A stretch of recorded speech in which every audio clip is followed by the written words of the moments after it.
送到医院时肾脏已经衰竭，需要洗肾。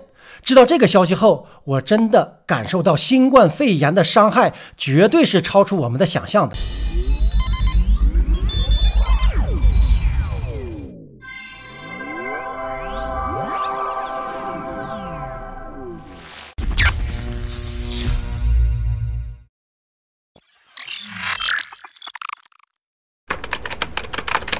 Hello， 大家好，这里是飘哥。谈到马来西亚预言家拿督郑伯健，咱们频道的小伙伴们都不陌生。不幸的是，他1个月前感染病毒，情况一度危急。进入他发文，形容自己是一个从鬼门关幸存活下来的人。到底郑伯健经历了什么？到底得了新冠的人会怎样的煎熬？是否会有后期的后遗症？我们来根据他自己的讲述，以第一人称的回顾，我们看一下他抗疫的全过程。3月29日，我参加了一个晚宴。4月2日，我得知在该晚宴上的朋友感染新冠，于是自己也立即去做抗原测试，5分钟后得到结果呈阴性。4月5日，我开始发烧，于是去做 PCR 检验，结果呈阳性，被要求在自家房间里进行隔离。4月6日，我最担心的是否会传染给家人，于是全家人，包括1岁的宝宝，在早上去做 PCR 检测。由于可能晚上才会出结果，所以1天的等待绝对是一种煎熬的。最后幸好全家都没事，才松了一口气。4月10日入院第一天，吉隆坡 Glennie Andrews 医院，他称之为一生难忘的经历。检验结果是 CRP 反应蛋白指数极高，越高就代表着体内的器官的损害程度越大。正常人 CRP 指数是小于1，超过10已经非常严重。但是当时我的 CRP 指数是高达27，于是医生立刻叫我入院治疗。苦等了7个小时之后，终于最后入院。4月11日入院的第2天，在与世隔绝的个人医护病房里度过寂寞清冷的一天，症状是发烧。4月12日入院的第3天，煎熬， CRP 的指数已经暴涨到了52的危险水平，而另一个发炎指数则称为铁蛋白，正常指标是小于322，而我当时的指数是360。由于没有药可以医治新冠，所以已经别无选择，只希望能够降低 CRP 和防止体内器官的损坏。4月13日入院第4天，有个好消息，也就是我的 CRP 降至了45，虽然还是超高，但是我的铁蛋白指数反而却是升至了458，非正常的水平。但是表面上除了发烧，其他的和正常人一样。傍晚时分，我收到了遗憾的消息，有位年轻健康的朋友染病后，由于在家隔离，结果迟缓了就医，送到医院时肾脏已经衰竭，需要洗肾。知道这个消息后，我真的感受到新冠肺炎的伤害绝对是超出我们的想象的。4月15日入院的第6天，晴天霹雳的一天。我原以为身体有所改善，而且我的身体很强壮，但是医生告诉我 CRP 的指数已经上升至了 76.5， 铁蛋白也高达645。医生告诉我要做好心理准备，如果明天指数再上升的话，肺部或者是其他的器官极大的可能性会被损坏，也会危及生命，到时也需要移进特别加护病房 ICU 治疗。因此医生也把类固醇加重至250毫克的最高分量，盼有奇迹出现。郑伯健讲，我的情绪跌至谷底，遗憾、担心等等复杂的心情涌现脑海。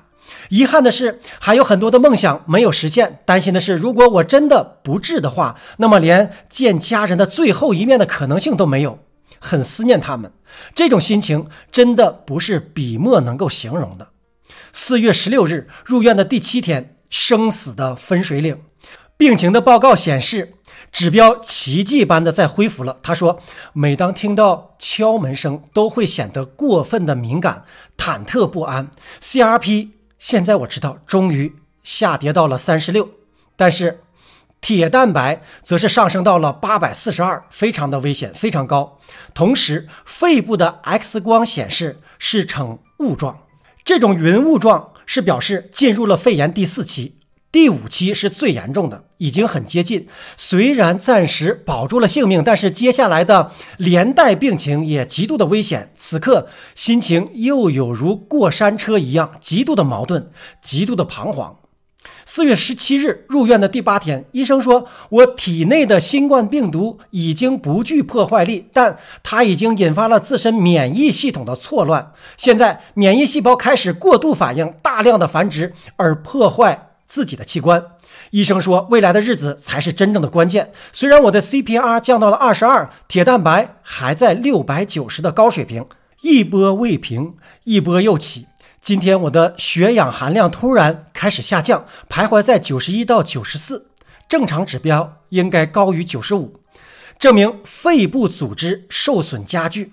医生立即安排氧气气管让我呼吸，不能够让血氧继续下降，不然的话会有生命危险。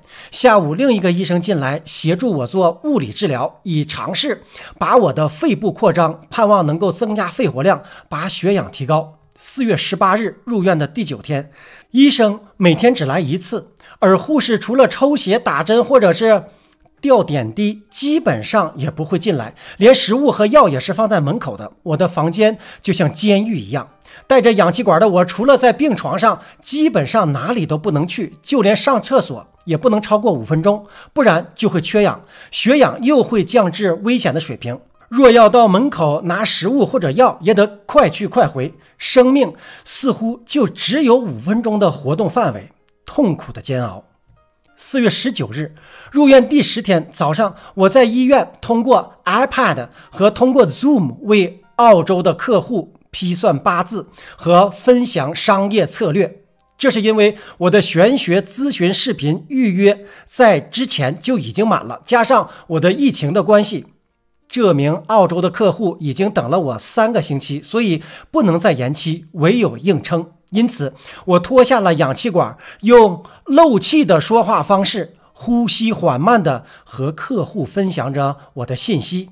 每当觉得呼吸困难时，就吸2下氧，一会儿氧气稍微充足了，我又缓过来了，再继续的和客户交谈。现在回想起来，当时的我也真的是蛮大的勇气，冒险精神可嘉。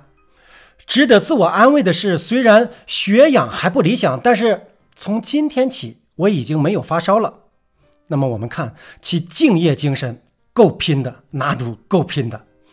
4月20日入院的第11天，经过3天的缺氧，我的血氧终于开始回升到了96，肺部的 X 光的云雾状开始淡化，对氧气辅助器的依赖也减少了。但不幸的是，我的肝脏、血糖和胆固醇指数却突然的飙升，显示身体的机能已经被过量的免疫细胞因子破坏。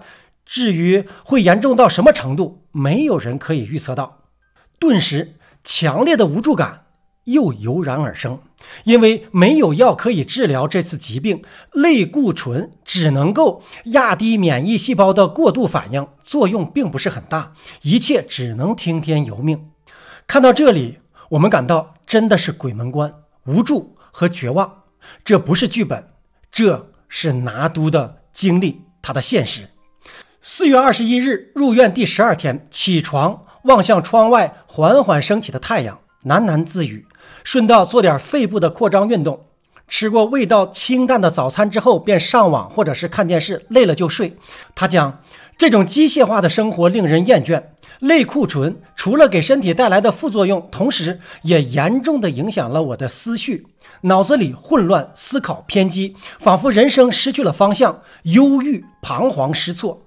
我开始拿起手机，删掉大部分的 App， 也退出了一些聊天群，举动极为反常，心里反复的在想，几时能出院，几时能出院，病情会严重吗？会更严重吗？或者有没有出院的机会了？我们看到这时似乎出现了幻觉，真的从人的角度来讲，3维的角度来讲，确实是很可怕的。4月22日入院的第13天中午，终于医生捎来了好消息，我所有的危险指数都趋向了正常，虽然还有很多的后遗症未解决。他说，如果明天血液检测还可以保持的话，就可以出院了。刚刚高兴一点点，可是就在下午，我却收到了一个坏消息。我们富贵集团有一位代理，因感染后在家隔离，也没有察觉肺部已经逐渐的衰竭，结果血氧含量过低，而在睡梦中去世。我在想，若有人提醒他去医院检查的话，一条人命会白白牺牲吗？尽早知道，或许能够让我们活下来。Oh my God！ 确实是看到这里感到不能够掉以轻心。4月23日入院的第14天，当天 CRP 的指数终于跌至了 2.5 的正常水平，终于可以出院了。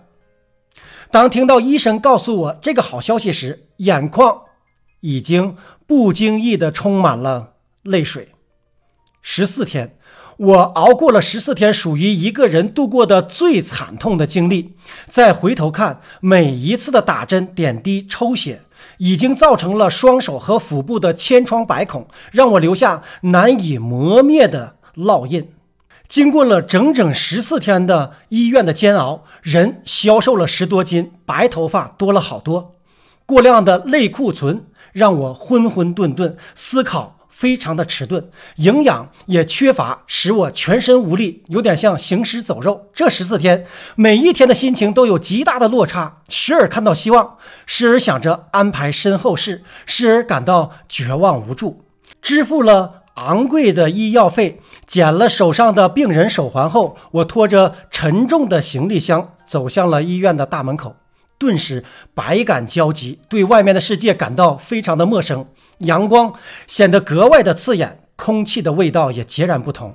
车子离开后，我回头望着那越来越小的医院，我在想着，那是我的救命恩人。我终于从鬼门关走出来了。郑伯健在油管社区中贴出了他的医药费，看屏幕，再大的代价也是值得，那就是他捡回来了一条命。在病愈之后，也就是3周之前制作了视频，我的新冠肺炎生死经历，同时也被各大媒体报道。郑伯健说，他的症状是在感染后的第8天才开始的，真正的爆发是在14天后，因此国际标准的10天或14天的隔离期可能藏着极大的隐患或者危机，因为所谓的痊愈者14天后还有可能再传染给其他人。疫情早已在社区中严重的扩散，这一次的变种病毒绝对不是在和你开玩笑。用最流行的一句话来讲，病毒不是盖的。郑伯健曾经在他的预言当中提到的，今年是山火必卦，卦象告诉我们，别被眼前的假象给误导，所见未必为真，眼见不一定为实，不易松懈。人类必定还要度过另一个不平凡的一年。郑伯健预测，今年的疫情还会再次爆发的可能性极大，特别是今年的年尾到明年的年初，还会有翻天覆地的变化，直到明年的2月份以后才能见分晓，疫情才能够慢慢的见到曙光。而现实的情况是，近期的疫情仍然在各地蔓延，英国再次出现了感染的高峰，东南亚国家抗疫任务艰巨，一切都在潜移默化的进行之中。关于郑伯健的其他的预言，我们会进一步的更新报道。感谢他的疫情经历的分享。如果希望看到更详细的信息，也请大家关注他的油管频道。好的，今天就先飘到这里，感谢您的收看，不要忘了点击订阅和打开小铃铛。独在异乡为异客，每逢孤独看飘哥 ，peace。